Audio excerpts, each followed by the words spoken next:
For 2026, I've set a goal for myself to memorize 26 poems. So that's one poem for every 2 weeks. I was tempted to go with one a week, but I thought I'd start out small. The reason why I'm doing this is a few years ago, I started the habit of memorizing poems. I'm not exactly sure where the idea came from. A few years ago, I came across a poem that I really loved and decided to commit it to memory. And I also really love something that I read from John Adams. He said, "You will never be alone if you keep a poet in your pocket." And I've found that to be true. Having a little poem in your mind to contemplate and to recite to yourself has proven to be a great way to spend those little moments that could be filled with honestly scrolling on your phone more often than not. And it's just been a little source of joy for me over the last few years. I've memorized already, I haven't really counted, but 25 poems or so. So I thought this year I would double that and commit some more poems to memory. So every other week or so, I'll be posting myself reciting the latest poem that I've committed to memory, and then I'll just share briefly why I love it and maybe a little bit of my interpretation of the poem. So the first poem of 2026 is called "The Most of It" by Robert Frost, and it goes like this. He thought he kept the universe alone, for all the voice in answer he could wake was but the mocking echo of his own from some tree-hidden cliff across the lake. Some morning from the boulder-broken beach, he would cry out on life that what it wants is not its own love back in copy speech, but counter-love, original response.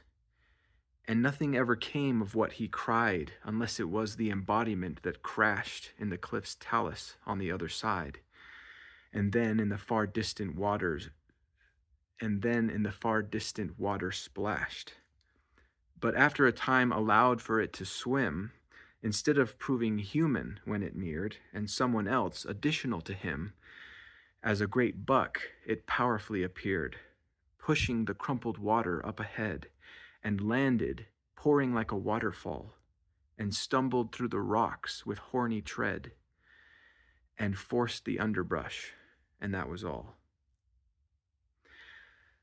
So, I love this poem because, as I mentioned in my book, many poems focus on aspects of nature or events in nature that often go overlooked, and it kind of a lot of poets um, kind of emphasize the beauty of those phenomena in nature, and I always love the way that they personify nature and kind of bring it to life in a unique way.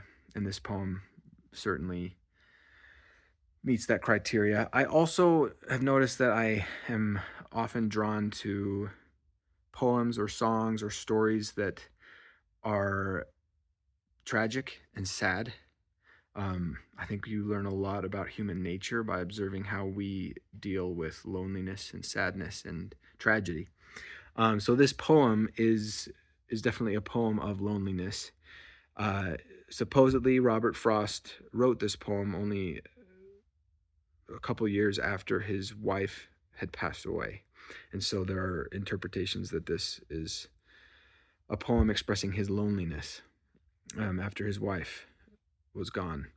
And he talks in this poem. He talks about a man who cries out across a lake, hoping to hear a response from someone, and only hears the echo of his own voice coming back to him.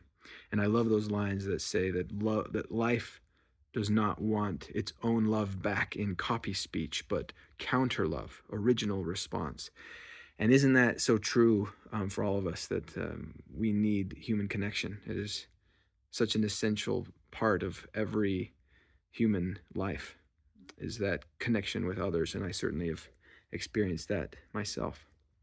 Um, and then the second half of the poem is really this beautiful explanation of how the only response, the only uh, effect he could produce with his voice was the rock fragments maybe falling from the cliff um, on the other side of the lake and splashing in the water, and then he describes the way that the ripple from that rock hitting the water comes up on the shore as a great buck, he says, which I think is an interesting metaphor or simile, I guess.